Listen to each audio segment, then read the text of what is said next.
Deathwatch Chapter 14.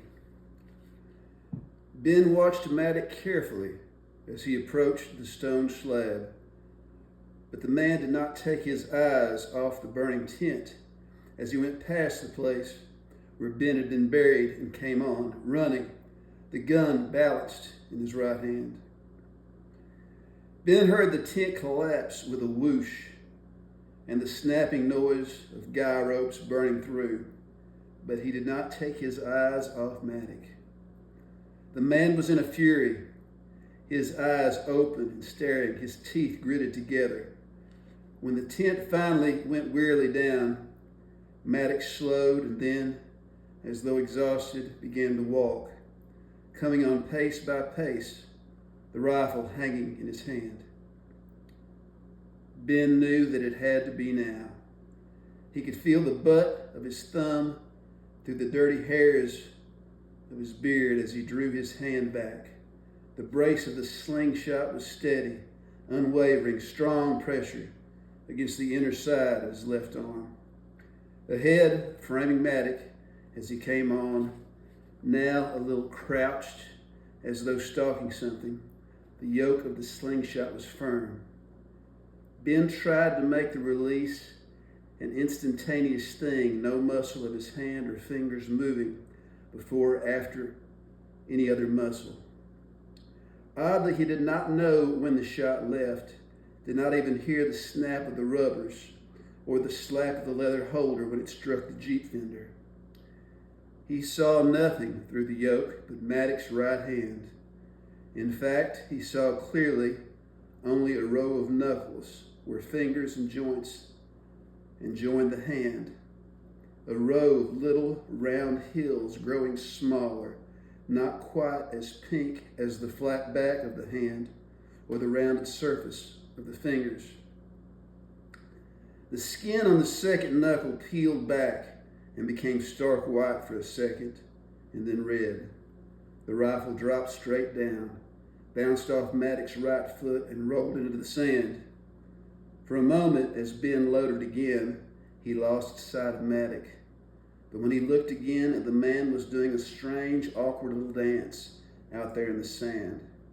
He was clinging to his right hand with his left and was hopping up and down, first on one foot and then the other. As he hopped, he spun slowly around. Suddenly, the dance stopped and Maddox was looking at him, his face wild with pain and fury. The dance had moved him perhaps 5 feet from his rifle, and now he lunged toward it, his left arm reaching out for it, pulling the short-sleeved jacket tight around the muscles of his upper arm. The 00 buckshot didn't make that little hard whistling sound the stones made, but went silently. Maddox howled as he jerked his arm back and fell to his hands and knees. He was crawling toward the gun as Ben loaded again. The lead buckshot hit him where the kneecap lay in its cup.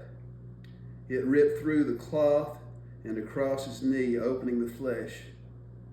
The man kept moving and Ben hit him again, the shot rattling across the knuckles of his extended left hand.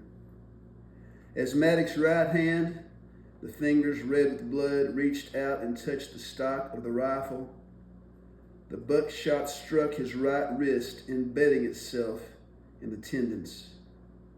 Maddox, now flat on the desert, slowly pulled his hand back and under his chest as though to protect it.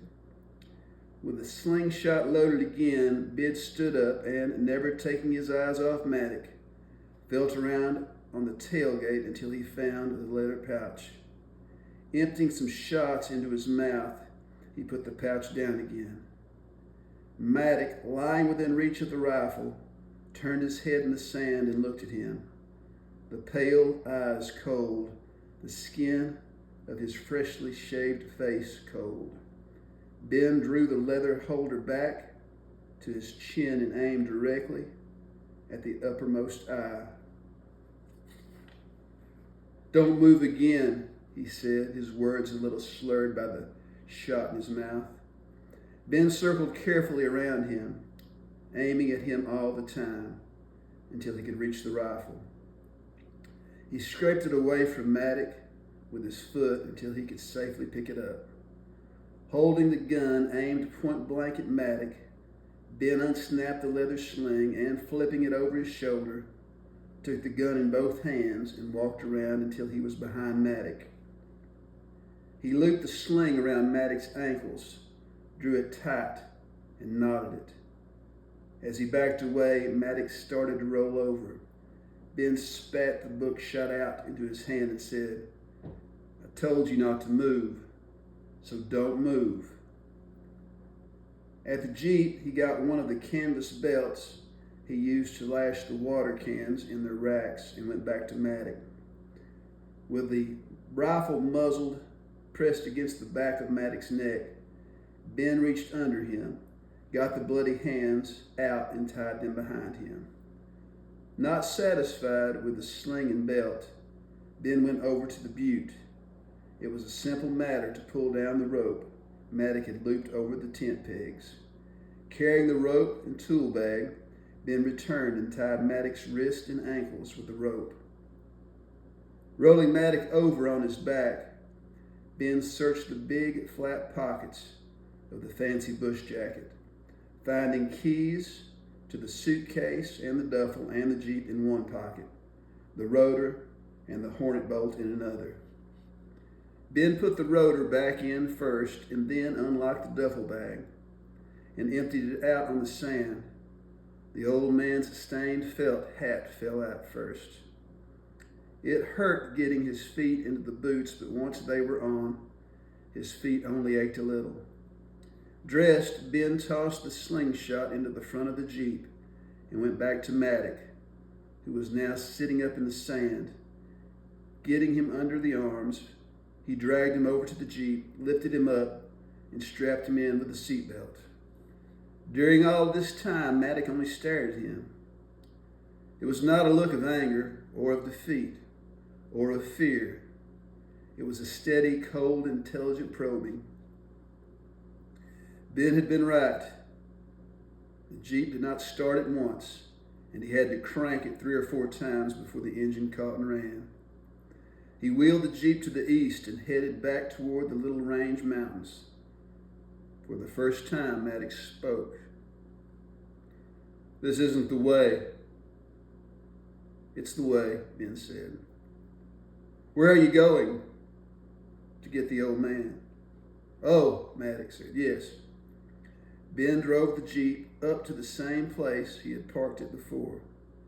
He took the rotor out and then took the bolt out of the .358, putting them in his pocket with the hornet bolt. Then he got the old terrapin from the floor of the Jeep and went up across the shale to the cliff.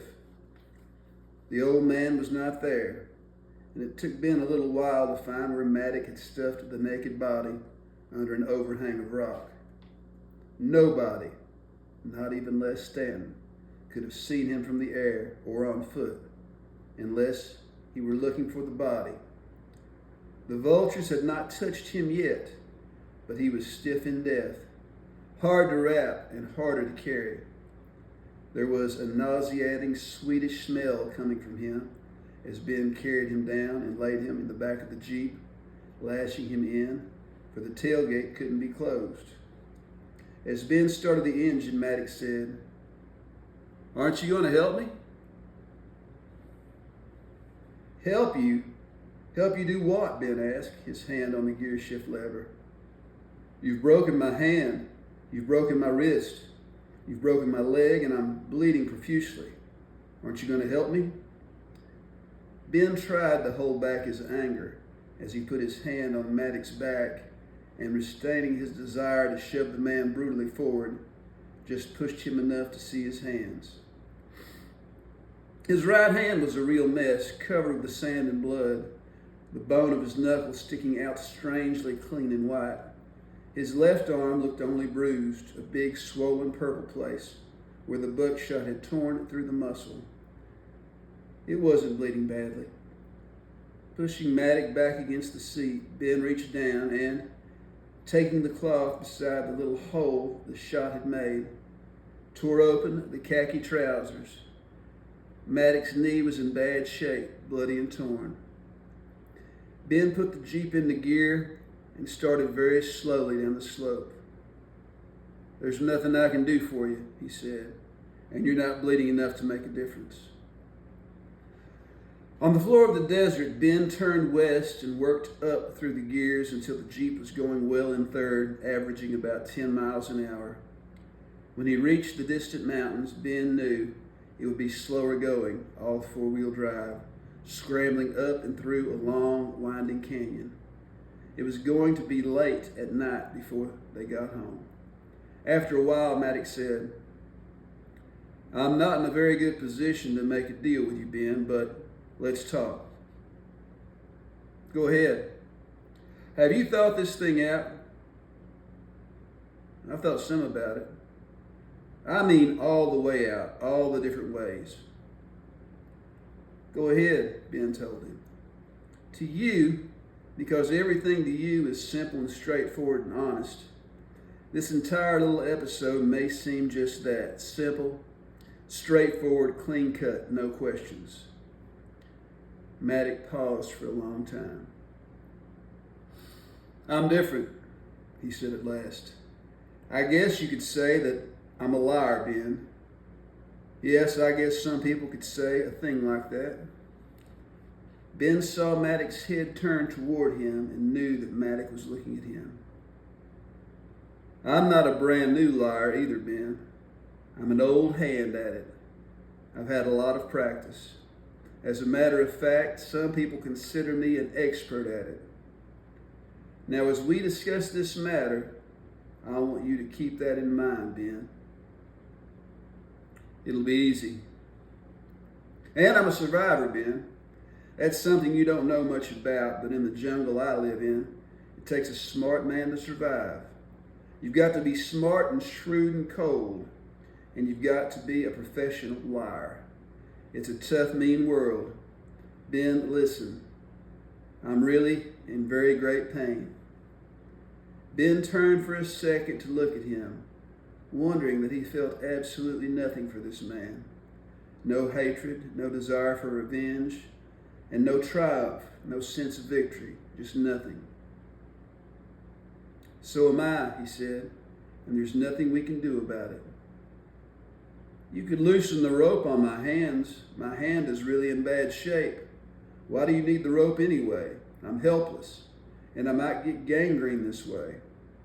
"You might," Ben said. "That's petty and mean, Ben. Real petty. I didn't think you were like that, Ben." "I'm like that." "I'll keep that in mind," Maddox said, and it was quiet for a long time. "I suppose you're going straight to the sheriff," Maddox said. "That's right. And tell him exactly what happened." Ben nodded. "Have you stopped to think that things have become a little more complicated since the other day, Ben?" "Not to me, they haven't." "Oh, yes, they have, Ben. You see, the other day I didn't have a broken hand and a broken leg. I hadn't been viciously cut up. Not cleanly shot, mind you, as in self-defense, you might have shot me, but deliberately and viciously chopped me up, tortured, exactly the way you chopped up the old man, except you killed him. You see, Ben, things have changed." "They sure have," Ben said. "So I think we ought to talk some, Ben. Now, I don't know whether I told you this, but I'm a rich man, and I'm not stupid. I realize that by taking me in to the sheriff and telling your story, you might get me into a little trouble. Note that I said you might get me into a little trouble. The fact is that if you want to be stubborn about this, I believe I can get you into extremely serious trouble. In fact, I know I can, so don't sit there like God and think you've got this thing in the bag, my boy. You'll be in a lot better off if you stop right here and we work this thing out." "Would you like for me to take off my shoes and clothes and start out again with no water?" Ben asked. Maddox laughed. "It never happened, Ben," he said pleasantly. "It's all a dream you had, a dream nobody will believe. Would you like to know what really happened, Ben?" Not your version of it, Ben told him. So keep quiet now, will you? I'm busy. Maddox sat for a long time just staring out at the desert. At last he said, Ben, listen to me. I'll give you $10,000 if you'll stop right here and bury the old man and say nothing about it. I'm willing to bet $10,000 that you'll keep your word. I'll write you a check for that amount right this minute, and I'll go with you to the bank and see that you get it in cash. What'll you write it on? Ben asked. Maddox snapped his head around and looked in the back of the Jeep. His voice was furious as he said, "Where's my suitcase?" "Gone." "Gone where?" "It was in the tent where you left it." Maddox slumped in the seat. "Oh, you stupid yokel," he said. Then he straightened and said, "Forgive me, Ben. I'm really in great pain and don't mean what I say." "I believe it," Ben said. "Then believe this too. I can go with you to any bank in the country and get $10,000 cash in 10 minutes. "Oh, shut up," Ben said. "Just sit there and count your money."